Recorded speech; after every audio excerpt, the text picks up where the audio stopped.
Hello guys, welcome to our YouTube channel Adhikari's Gurukul. আজকে আমরা চলে এসেছি সায়েন্সের প্র্যাকটিস সেট 2 নম্বর, ঠিক আছে, মানে 2 নম্বর ক্লাসে চলে এসেছি। আমরা আগের দিন প্র্যাকটিস সেট 1 করেছিলাম। যারা যারা এখনো পর্যন্ত সেই ভিডিওটা দেখোনি অবশ্যই দেখে নিও, ঠিক আছে। আর এটা mainly SSC, PSC, railway, police, মানে সমস্ত যে গভর্নমেন্ট চাকরিগুলো হয় ফর্ম ফিল আপ, তো সেই পরীক্ষার জন্য কিন্তু খুব ইম্পর্টেন্ট এই প্রশ্নগুলো, ঠিক আছে। মেনলি আমরা রেলওয়ে এখানে ফোকাস দিয়েছি বেশি করে, ঠিক আছে। তাও অল ওভার ঠিকঠাকই, মানে খুব ইম্পর্টেন্ট প্রশ্নগুলো প্রিভিয়াস ইয়ার গুলোই তুলে ধরেছি আমরা, ওকে। তো চলো আজকে প্রথম প্রশ্ন শুরু করা যাক। দেখো কি বলেছে, চাপ ইকুয়াল টু ড্যাশ, ঘাত ইন্টু আয়তন, আয়তন বাই ঘাত, আয়তন যোগ ঘাত, নাকি ঘাত বাই আয়তন। এখানে অ্যান্সার হয়ে যাবে চাপ ইকুয়াল টু ঘাত বাই আয়তন, ঠিক আছে। আর একটাও হয় চাপ সমান সমান, আর একটা হয় বল বাই ক্ষেত্রফল, এটাও কিন্তু খুব ইম্পর্টেন্ট, ওকে। চলো নেক্সট প্রশ্ন, ব্রোঞ্জ কোন কোন ধাতুর সংকর? তামা ও দস্তা, টিন ও দস্তা, তামা ও টিন, নাকি লোহা ও দস্তা। এখানে অ্যান্সার হয়ে যাবে তামা ও টিন, ওকে। চলো নেক্সট প্রশ্ন দেখো, যখন একটি বস্তু একটি অভিন্ন গতির সঙ্গে চলন্ত হয় তার ত্বরণ কি হয়? শূন্য, অভিন্ন, ধনাত্মক, নাকি ঋণাত্মক। দেখো যখন গতি সেম থাকে, অভিন্ন গতি মানে গতি চেঞ্জ হচ্ছে না, ঠিক আছে, মানে গতি বাড়ছেও না কমছেও না, তাহলে তখন ত্বরণ কি হয়ে যাবে? তার ক্ষেত্রে ত্বরণ হয়ে যাবে শূন্য। ত্বরণ তো থাকবেই না, কারণ বেগ বৃদ্ধির হারকেই ত্বরণ বলা হয়, ঠিক আছে। যেহেতু এখানে গতিটা অভিন্ন, গতিটা কোনো চেঞ্জ হচ্ছে না, তাহলে এখানে আমাদের ত্বরণ কি হয়ে যাবে? শূন্য। চল নেক্সট প্রশ্ন, হাইড্রোজেনের ঋণাত্মক পরমাণুর গঠন নিম্নলিখিত কোনটির সঙ্গে সদৃশ হয়? হ্যালোজেন, ক্ষার মৃত্তিকা ধাতু, নাকি হচ্ছে নিষ্ক্রিয় গ্যাস, নাকি ক্ষারীয় ধাতু। এখানে অ্যান্সার হয়ে যাবে ক্ষারীয় ধাতু, ওকে। চলো নেক্সট প্রশ্ন, ড্যাশ হলো অ্যাসক্যারিসের সাধারণ নাম? পিনওয়ার্ম, গোলকৃমি, কেঁচো, নাকি ফিতাকৃমি। এখানে অ্যান্সার হয়ে যাবে গোলকৃমি, ওকে। খুব ইম্পর্টেন্ট প্রশ্ন। চলো নেক্সট প্রশ্ন, ড্যাশ প্রথমবার কোষ আবিষ্কার করে? এটা তোমরা সবাই জানো, ভার্চাও, স্লেইডেন, রবার্ট ব্রাউন, নাকি রবার্ট হুক। এখানে অ্যান্সার হয়ে যাবে রবার্ট হুক, ঠিক আছে। 1665 সালে কোষ আবিষ্কার করে। চলো নেক্সট প্রশ্ন, নিবেশিত মরস্টেম পাওয়া যায় পাতার অগ্রভাগে, ক্রমবর্ধমান শিকড়ের অগ্রমূলে, পাতার নিচে, নাকি ক্রমবর্ধমান কাণ্ডের অগ্রভাগে। এখানে অ্যান্সার হয়ে যাবে পাতার নিচে, ওকে। খুব ইম্পর্টেন্ট প্রশ্ন। চলো নেক্সট দেখো, এখানে দুটো বিবৃতি দিয়েছে, কোনটা ঠিক কোনটা ভুল তোমাকে জানতে চেয়েছে, ঠিক আছে। প্রথম বিবৃতি কি বলেছে, জলের পিএইচ এর মান হলো 7, যার ফলে এটাই হলো প্রশমিত। এটা আমরা সবাই জানি, এটা একদম ঠিক, যে 7 হলে হয় প্রশমিত, ঠিক আছে। 7-এর বেশি হলে ক্ষারীয়, আর 7-এর কম হলে আম্লিক, ওকে। তারপরটা কি বলেছে দেখো, সমস্ত প্রশমিত পদার্থ নীল লিটমাসকে লাল করে। এটা ঠিক নয়, ঠিক আছে, এটা কিন্তু একদমই ঠিক নয়। তাহলে এখানে অ্যান্সার হয়ে যাবে কি, 1 নম্বর বিবৃতিটা সত্য, 2 নম্বরটা মিথ্যা, ওকে। চলো নেক্সট প্রশ্ন, ড্যাশ দেখান যে একটি মৌলের পারমাণবিক সংখ্যা তার পারমাণবিক ভরের তুলনায় অনেক বেশি মৌলিক, ঠিক আছে, দেখাই হবে, হ্যাঁ এটা। তাহলে পারমাণবিক সংখ্যা তার পারমাণবিক ভরের তুলনায় বেশি মৌলিক, এই কথাটা কে বলেছে? মোসলে, নিউল্যান্ড, মেন্ডেলিভ, নাকি ডোবেরাইনার। এখানে অ্যান্সার হয়ে যাবে মেন্ডেলিভ, ওকে। চল নেক্সট প্রশ্ন, মানব দেহে খাদ্য পদার্থকে ড্যাশ পদার্থে রূপান্তরিত বা পরিবর্তিত হতে হয় যাতে অগ্ন্যাশয়জাত উৎসেচকগুলি তার উপর কাজ করতে পারে? ক্ষারীয়, আম্লিক, প্রশমিত, নাকি সমস্ত বিকল্পগুলোই ঠিক। এখানে অ্যান্সার হয়ে যাবে ক্ষারীয়, ঠিক আছে। খাদ্য পদার্থগুলোকে ক্ষারীয় পদার্থে পরিবর্তিত করা হয় যাতে অগ্ন্যাশয়জাত উৎসেচকগুলি তার উপর কাজ করতে পারে, ওকে। চলো নেক্সট প্রশ্ন, অ্যালুমিনিয়াম অক্সাইডের আণবিক সূত্র কি? AlO, AlO3, Al3O2, নাকি Al2O3। খুব ইম্পর্টেন্ট একটা প্রশ্ন, এটা হয়ে যাবে Al2O3, ঠিক আছে, Al2O3, এটাই হচ্ছে অ্যালুমিনিয়াম অক্সাইড। চলো নেক্সট প্রশ্ন, একটি ড্যাশ সার্কিটে বিদ্যুৎ প্রবাহের জন্য একাধিক পথ রয়েছে, সমান্তরাল, সম্পূর্ণ, শ্রেণী, কন্ডাক্টর। এখানে অ্যান্সার হয়ে যাবে সমান্তরাল সমবায়, ঠিক আছে। সমান্তরাল সমবায় হচ্ছে কি, যে সমস্ত সার্কিটের গুলো একাধিক পথ রয়েছে। নেক্সট প্রশ্ন, কে স্প্রিং ধ্রুবক বিশিষ্ট একটি স্প্রিংকে দুটি সমান অর্ধে কাটা হয়?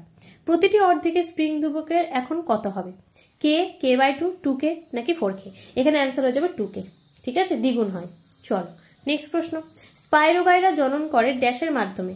কোরকোদ্গম, বিভাজন, খণ্ডীভবন, নাকি বহু বিভাজন। এখানে অ্যান্সার হয়ে যাবে স্পাইরোগাইরা খণ্ডীভবনের মাধ্যমে করে, ওকে। চলো নেক্সট প্রশ্ন, দ্বিবীজপত্রী উদ্ভিদের একটি সাধারণ ভ্রূণকোষের মধ্যে নিউক্লিয়াসের বিন্যাস কত? দ্বিবীজপত্রী দিয়েছে, ঠিক আছে, 3+3+2, 2+4+2, 3+2+3, 2+3+3। এখানে অ্যান্সার হয়ে যাবে 3+2+3, ওকে। চলো নেক্সট প্রশ্ন, যদি বেগ 3 গুণ করা হয় তাহলে কি চেঞ্জ হবে? ভরবেগ 3 গুণ বেড়ে যাবে এবং গতিশক্তি 9 গুণ বেড়ে যাবে, এটা ঠিক, নাকি ভরবেগ 3 গুণ বেড়ে যাবে, গতিশক্তি 6 গুণ বেড়ে যাবে। তারপরে দেখো ভরবেগ 4 গুণ বেড়ে যাবে, গতিশক্তি 2 গুণ বেড়ে যাবে। তারপরে ভরবেগ 9 গুণ বেড়ে যাবে, গতিশক্তি 3 গুণ বেড়ে যাবে। এইরকম সেম অঙ্ক আমি আগের দিনে প্র্যাকটিস 1-এ ক্লাস করেছিলাম, ঠিক আছে। দেখো বেগ যদি 3 গুণ হয়, আমরা কি জানি ভরবেগ p সমান সমান হচ্ছে mv।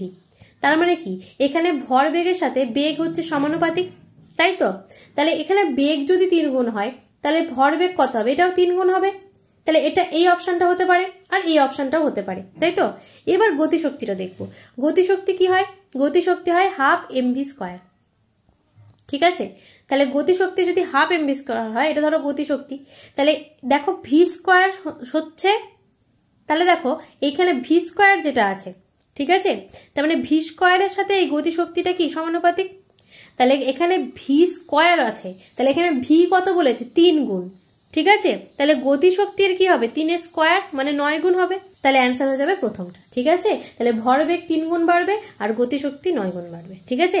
বেগের সাথে গতিশক্তির সম্পর্কটা কি, বেগের স্কয়ার যেটা হবে সেটাই হয়ে যাবে গতিশক্তি। ওকে, চলো নেক্সট প্রশ্ন। যে সময় আমরা একটি চকের টুকরো দিয়ে একটি কালো বোর্ডে লিখি তখন কোন বল দ্বারা আমাদের সে কাজ সাধিত হয়, স্পর্শ বল, পেশি বল, ঘর্ষণ বল নাকি ক্ষেত্রফল। এটা তো আমরা সবাই জানো, এখানে অ্যান্সার হয়ে যাবে ঘর্ষণ বল, ঠিক আছে। চক দিয়ে যখন বোর্ডে ঘষি তখন ঘর্ষণ হয় না, সেটা। চলো নেক্সট প্রশ্ন। 1 থেকে 17তম শ্রেণীতে থাকা মৌলগুলিকে ড্যাশ বলা হয়, আভ্যন্তরীণ সন্ধিগত মৌল, সন্ধিগত মৌল, স্বাভাবিক মৌল নাকি নোবেল গ্যাস।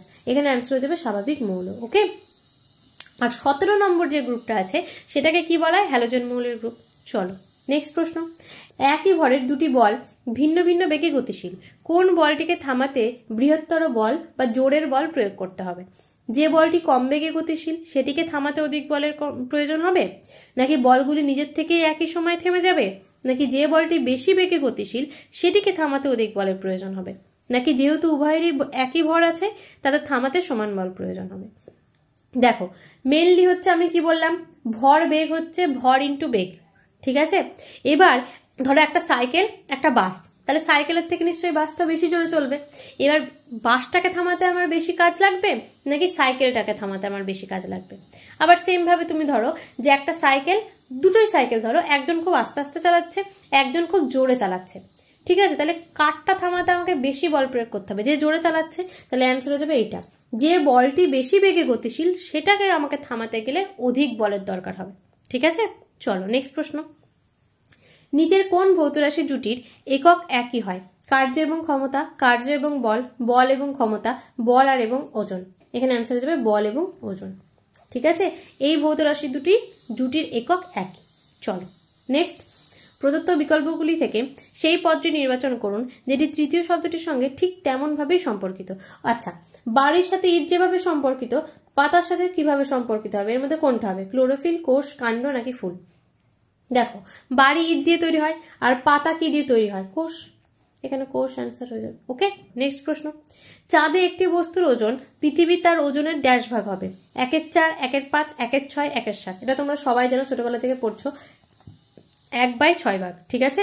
মানে কি পৃথিবীতে কোনো বস্তুর ওজন যদি 6 হয়, ঠিক আছে, চাঁদে সেটার কি হয়ে যাবে 1 হয়ে যাবে। নেক্সট প্রশ্ন। শুকনো বরফের মানে কি, -23 ডিগ্রি সেলসিয়াসে বরফ, -4 ডিগ্রি সেলসিয়াসে বরফ, কঠিন SO2, কঠিন CO2। শুষ্ক বরফ মানেই বা শুকনো বরফ মানেই হচ্ছে কঠিন CO2। ওকে, চলো নেক্সট প্রশ্ন। একটি বস্তুর গতিকে সমগতি বলা হয় যখন তার বেগ হয় ড্যাশ, সর্বনিম্ন, সর্বাধিক, ধ্রুবক নাকি নির্দিষ্ট।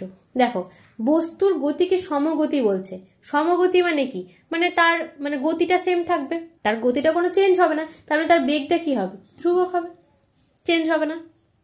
চলো আজকে লাস্ট প্রশ্ন।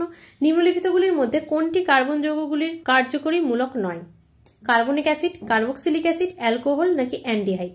এখানে অ্যান্সার হয়ে যাবে কার্বনিক অ্যাসিড। খুব ইম্পর্টেন্ট প্রশ্ন একটা। ওকে, তো থ্যাংক ইউ গাইজ, আশা করি তোমাদের ভিডিওটা খুব ভালো লেগেছে। লাইক করো, শেয়ার করো, কমেন্ট করো, আর আমাদের চ্যানেলে যদি নতুন হয়ে থাকো চ্যানেলটাকে অবশ্যই সাবস্ক্রাইব করে দাও। আর এটা হচ্ছে আমাদের টেলিগ্রাম চ্যানেলের লিঙ্ক, এখানে যারা যারা এখনো পর্যন্ত জয়েন হওনি অবশ্যই জয়েন হয়ে যাও। এখানে তোমরা ডেলি কুইজ পাবে আর হচ্ছে এই ক্লাসের লিঙ্কগুলো পেয়ে যাবে। Okay, thank you guys, keep supporting.